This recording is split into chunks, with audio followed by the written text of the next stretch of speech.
आज हम लोग का क्लास जो है बड़ा ही इम्पोर्टेंट है 12 के व्यू से ना।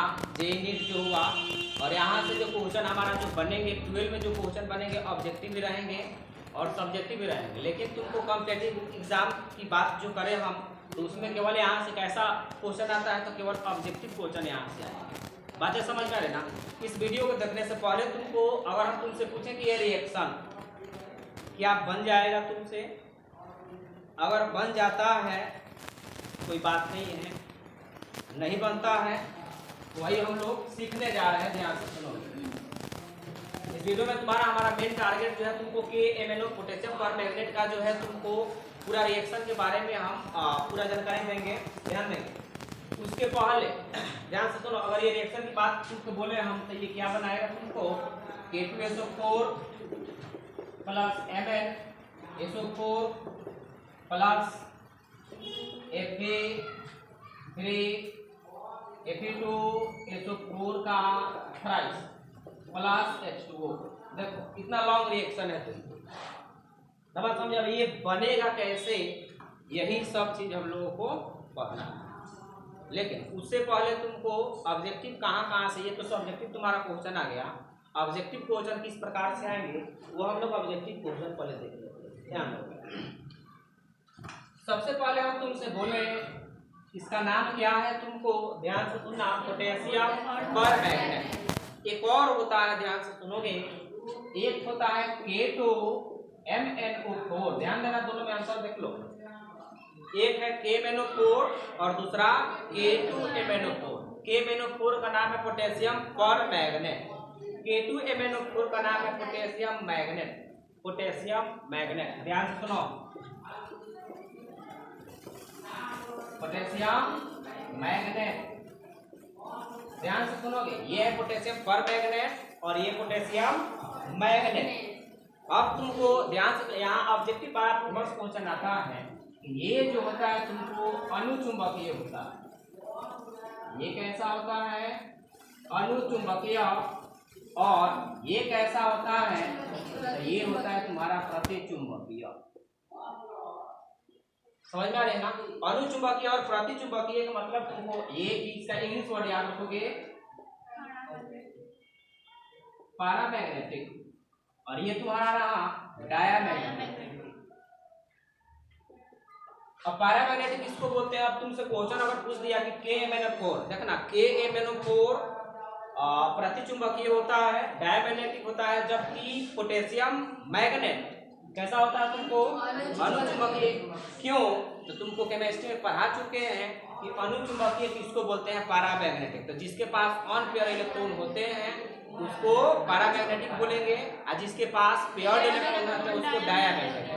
तो तुमको यहाँ 2 नंबर का क्वेश्चन तो क्लियर है तुमको, क्यों होता है अनुचुंबकीय और क्यों होता है प्रतिचुंबकीय। अब देखो ध्यान से, नाम याद रखना दोनों में। अब हम तुमसे पूछे बड़ा बढ़िया चीज हम लोग देखेंगे KMnO4 के बारे में।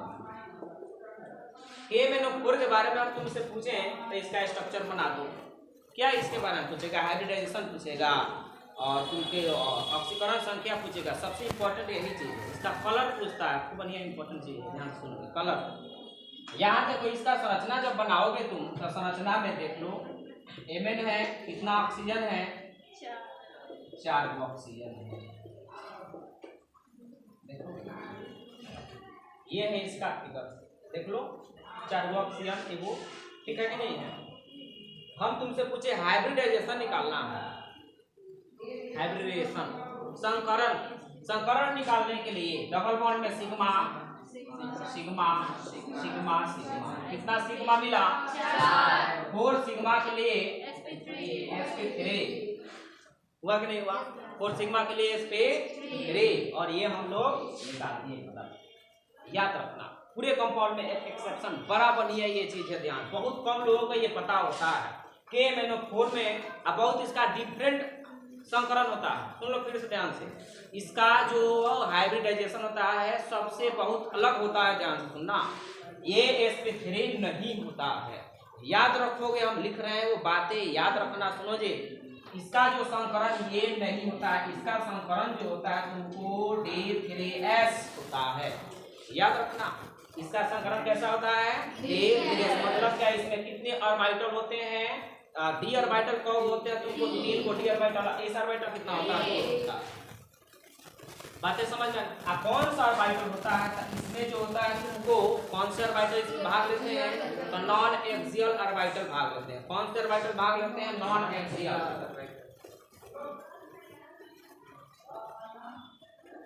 नॉन एक्सियल मतलब जो दिशा में नहीं हो। नॉन एक्सियल डायरेक्शन तुमको बता दे, याद होना चाहिए, dxy याद है? dy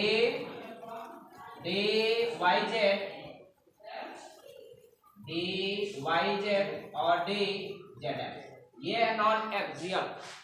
एक्सियल कौन होता है? dx² y² और dz²। याद रखोगे, देखना ध्यान से। अब ये पूरा तनिक एडवांस हो गया कि K-4 का हाइब्रिडाइजेशन कैसा होता है? D3S, S पे 3 नहीं होता है, D3S होता है। और इसमें कितने d ऑर्बिटल पार्टिसिपेट करते हैं? तो 3। अब कौन से d ऑर्बिटल? तो नॉन एक्सियल। बात समझ? नॉन एक्सियल में कौन कौन आ जाएगा? dxy, dyz और dz। कंफर्म हो यहाँ तक?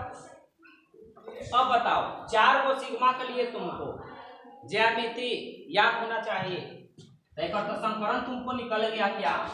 बोलो जी, संकरण क्या निकला? इसका संकरण निकला D3S। बोलो, ऑक्सीडेशन नंबर निकाल करके देख लो। यहां से 2 बोले कौन? ऑक्सीजन लेगा 2, 2 4, 2 6, 1 7। बोलो, तो यहाँ ऑक्सीडेशन नंबर कितना हो जाएगा? ऑक्सीकरण संख्या, जो ऑक्सीकरण संख्या होगा वो कितना हो गया? प्लस। तो K-4 में Mn का ऑक्सीकरण संख्या कितना हो गया? इसका कलर याद रखोगे, रंग जो होता है ना, डीप पर्पल। अब इसका इंग्लिश जो है पर्पल, जानता होगा तो बताओ। हमको पता था नहीं, गया था पर्पल लड़की को याद रहता है कलर। आलता खरीदत जो है लिपस्टिक हो गया या ये सब, ये क्योंकि ये सब जो होता है बहुत कलर के आते हैं ना, तो कलर लड़कियों को बहुत याद रहता है। हम जानते थे कि उसमें जवाब कोई नहीं देगा। पर्पल का मतलब होता है बैगनी। अब बैगनी हम लोग वीडियो में वो दूसरा चीज जानते हैं, वॉयलेट। बोलो, यहाँ आ गया पर्पल, तो ये गहरा पर्पल, गहरा बैगनी होता है, गहरा बैगनी। बोलो जी, तो इसका रंग तुमसे पूछेगा K-4 का रंग, तो क्या बताते? डीप पर्पल होता है, या पर्पल कहीं देगा तो भी ऑप्शन में टिक आउट कर देगा। तो पहले इतनी बातें नोट करो तुम।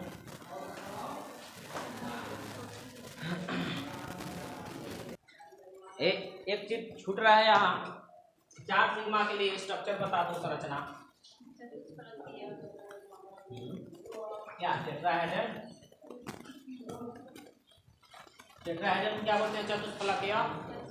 नहीं, अब ये नोट हो गया हो, तब हीटिंग इसका पढ़ने जा रहे हैं हम लोग। गर्म करने पर क्या बनेगा?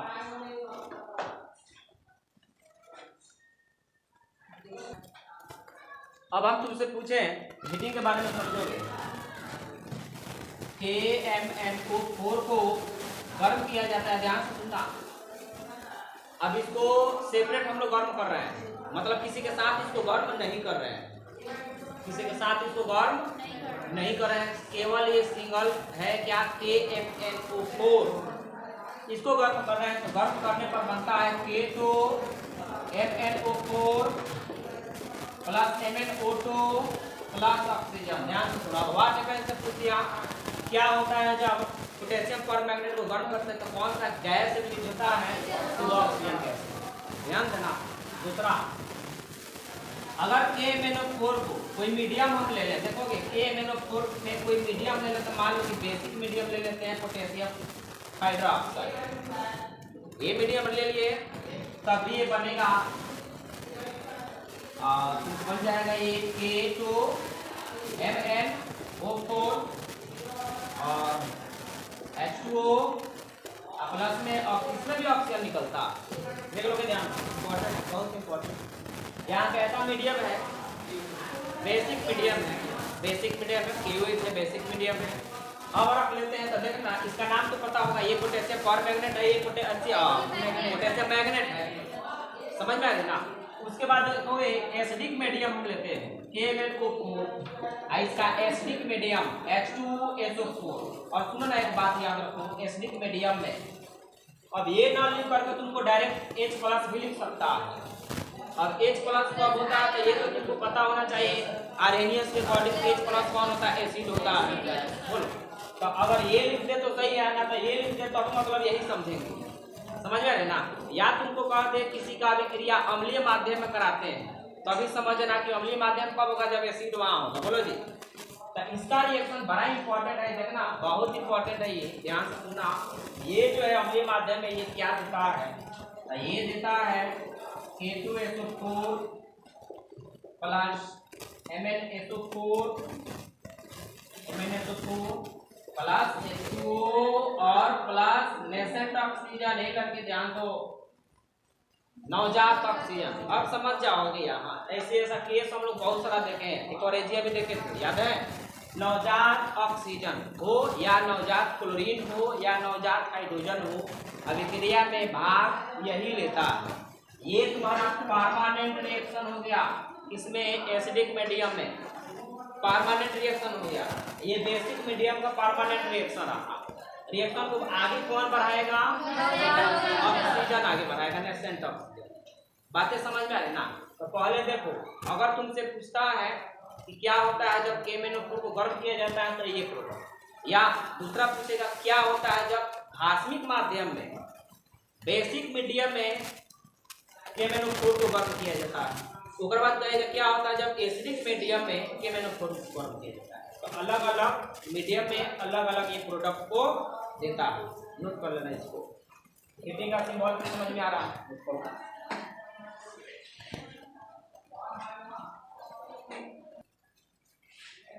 अब चलो ये सारी चीजें तो हम जान लिए, लेकिन जिसके लिए हम लोग आए हैं वो चीजें जाने, रिएक्शन सबसे इंपॉर्टेंट है, ये ध्यान देना। रिएक्शन के लिए तुमको बातें कुछ याद रखनी पड़ेगी। जैसे हम कहे थे तो सबको कि अगर Cl- को ऑक्सीडाइज किया जाए, अगर Cl- को ऑक्सीडाइज किया जाए तो Cl2 में बदल जाता है, याद है। इसी तरीके से I- हो तो ये किस में बदलेगा, I2 में बदलेगा। बोलो अगर हम तुमसे पूछे कि कार्बन हो तो ये किस में बदलेगा, CO2 में, याद है ना। ये सल्फर हो तो ये SO2 में बदलेगा। बोलो चीजें याद है। उसके बाद तुमको एक बड़ा बढ़िया चीज हम लिए थे, आयोडीन हो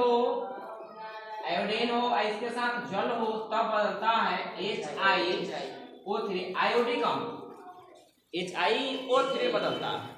उसके बाद बताओ कि अगर Fe2+ है तो ये किसमें बदलेगा, Fe3+, याद है। Cu+ में है तो Cu2+ में बदलेगा, Sn2+ में है तो Sn4+ में बदलेगा, याद है ना। ऑक्सीडाइज करने का मतलब खुद के ऑक्सीकरण संख्या को घटा देना और दूसरे को बढ़ा देना, इसको बढ़ा रहा है, हर एक केस में तुमको बढ़ रहा है जी। उसके बाद हम तुमसे और भी इसमें चीज है तुमको, इसके बाद हम तुमको बताया था H2S ऑक्सीडाइज होता है तो सल्फर मिलता है, याद है। मतलब ऐसी ऐसी बहुत सारी चीजें हम बताए थे ना, बात समझे। चलो देखते हैं हम लोग। अच्छा अगर NO2 हो तो एकरा के ऑक्सीडाइज करके क्या बना देगा, ये NO3 में, SO3 हो तो SO4 में बदलता है। बोलो जी। अब देखना, अब हम तुमसे पूछे यहाँ रिएक्शन के बारे में, तो पहले तो इसका एसिडिक मीडियम का रिएक्शन याद रखो कि KMnO4 जब इसको अम्लीय माध्यम में H2SO4 में डालते हैं तब ये क्या बनाता है, K2SO4 MnSO4। हम बताए थे तो सबको कि कोई भी एसिड से अगर रिएक्शन करा देना तो जब का निकलना MnSO4+ में H2O प्लस में नेसेंट ऑक्सीजन। बोलो जी, इसमें अभिक्रिया में अभिक्रिया को आगे कौन बढ़ाता है, वो है नेसेंट ऑक्सीजन, नवजात ऑक्सीजन। बातें समझ में आ रही है ना, ध्यान देना। जैसे क्वेश्चन आ गया, तुमको कह दिया क्वेश्चन क्या, KMnO4 प्लस H2SO4 अब प्लस में कह दिया I2, तो I2 सिंगल अकेले नहीं रहता है, हमेशा जल के साथ रहता है। देखो इतना रिएक्शन टॉप हुआ ही, ध्यान से सुनोगे तब समझिए। अब जब ये रिएक्ट करेगा तुमको तो देखो यहाँ एसिडिक मीडियम में सबसे पहले देख लेंगे कि इसका प्रोडक्ट क्या बनता है। इसका तो केवल इसका ये देखो, ये परमानेंट रिएक्शन बताए ना, बोलो ये हमेशा बनेगा जब जब तुमको H2SO4 रहेगा। तो ये K2SO प्लस MnSO4 बोलो जी, प्लस में H2O और प्लस में ये ऑक्सीडाइज दोनों मतलब क्या बनाएगा HiO3। यानी तुमसे जानते हो कैसे पूछेगा, वाट पेस में कैसे बोलेंगे समझ जाओ। कहेगा क्या होता है जब आयोडीन की अभिक्रिया अम्लीय KMnO4 से कराते हैं। अब अम्लीय तो कहने के लिए कह दिया, लेकिन लड़का को बुझा नहीं रहा कि अम्लीय कह रहा है तो क्या कह रहा है। तो अम्लीय कहने का मतलब कोई एसिडिक मीडियम है, बातें समझ में। तो वहां डिफेंस में ऐसा ही क्वेश्चन आएगा, उसमें ऐसा नहीं कि सारा चीज देगा क्या होता है जब KMnO4 की अभिक्रिया सल्फ्यूरिक अम्ल से आयोडीन से H2O से करा, ये ऐसा नहीं बोलने वाला है। वो डायरेक्ट बोलेगा व्हाट हैपेंस, क्या होता है जब पोटेशियम पर मैग्नेट की अभिक्रिया अम्लीय पोटेशियम पर मैग्नेट की अभिक्रिया आयोडीन से कराते हैं। इतना चीज लिखेगा, बाकी सब तुमको समझना पड़ेगा। समझ में आ रही बात है। जैसे मान लो हम तुमको दूसरा रिएक्शन ले लें, KMnO4 प्लस H2SO4 और प्लस में कार्बन ले ले, बता दो ये आंसर। तब K2SO4 ये हमेशा तीन को बनेगा। अब बताओ MnSO4 और प्लस में H2O, अब बताओ कार्बन ऑक्सीडाइज होकर के CO2 बोलो, ठीक है। उसके बाद हम तुमसे पूछे, मान लो कि अब तुमको क्या कह दिया तुमको, देखो सब बढ़िया चीज हम ले रहे हैं। देखो तो यहाँ हम लिख रहे हैं KMnO4 plus H2SO4 plus FeSO4, सुनो FeSO4 ना। अब ये दिमाग में नहीं लगाना है कि हाँ ये देगा एग्जाम्पल Fe2 प्लस के स्टेट में देगा। यहाँ देख लो, यहाँ Fe का ऑक्सीडेशन स्टेट कितना होता है +2 होता है, निकाल करके देख लो, कोई दिक्कत नहीं है। बोलो अरे SO4 का -2 देखो, -2 रहेगा +2 नहीं हो जाएगा। तो यहाँ किस स्टेट में है ये +2 के स्टेट में है, तो किस स्टेट में जाएगा +3 के स्टेट में जाएगा। बोलो ये जब बनाएगा तुमको तो बता दो। अब देखो ये रिएक्शन है, अब ये इसका केवल क्या प्रोडक्ट है, इसका केवल प्रोडक्ट यहाँ तक है K2SO4 plus MnSO4 plus H2O। अब क्या Fe3 प्लस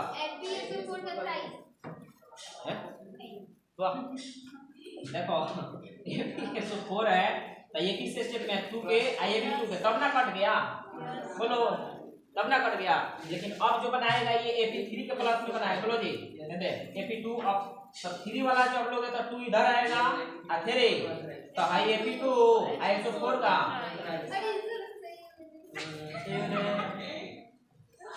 और बोल दिया अगर सही बोल रहे हैं। हाँ, उसमें से तुमको कोई फर्क नहीं पड़ता है ना। चलो जी, अब आया समझ में कि नहीं, बोलो अरे समझ में। उसी तरीके से अगर तुमसे पूछ दे हम, मान लो हम कह दें तुमको KMnO4 और प्लस में H2SO4 और प्लस में H2S हाइड्रोजन सल्फाइड, तो इसके बारे में मेन प्रोडक्ट पहले लिख लो K2SO4 प्लस में MnSO4 प्लस में H2O और प्लस में देखो H2S ऑक्सीडाइज करके क्या देता है। और भाई सब ये रिएक्शन हमारी ये सब तुम नहीं जानोगे तो इतना बड़का रिएक्शन दे दिया जाए तो पहले ही माथा चक्कर देने लगेगा। बोलो अब इतना लॉन्ग ये रिएक्शन है, तुमको बातें समझ में आ रही ना। अब हमको लगता है इसमें कोई डाउट। अच्छा ये ऐसा क्यों दिखा रहा है तुमको, क्योंकि ये प्रबल ऑक्सीडाइजिंग एजेंट होता है। प्रबल कैसा होता है, ऑक्सीकारक। बोलो जी प्रबल स्ट्रॉन्ग ऑक्सीडाइजिंग एजेंट होता है, जिसकी वजह से ये। अच्छा तुमसे पूछेगा तुमको KMnO4 किस तरह व्यवहार करता है, प्रबल ऑक्सीकारक की तरह, अवकारक की तरह, ऑक्सीकारक की तरह। अवकारक की तरह क्यों नहीं बिहेव करता है, तो बता देंगे ऑक्सीडेशन नंबर +7 होता है, इससे अधिक नहीं होगा, कम में होगा। तो कम होने के प्रोसेस को रिडक्शन बोलते हैं, तथा ये सबस्टांस जो होता है ऑक्सीडाइजिंग होता है। न बात यार समझ में, हमको लगता है कि इससे ज्यादा इसमें कुछ नहीं मिलेगा तुमको। सबसे यहाँ इंपॉर्टेंट क्या था, हाइब्रिडाइजेशन। लगता है लोगों को कि sp3 होना चाहिए, sp3 नहीं होता है, D3S होता है। डी में कौन सा ऑर्बिटल भाग लेते हैं वो सब बता दो। न बात समझे। मिलते हैं हम लोग। जय हिंद, जय भारत।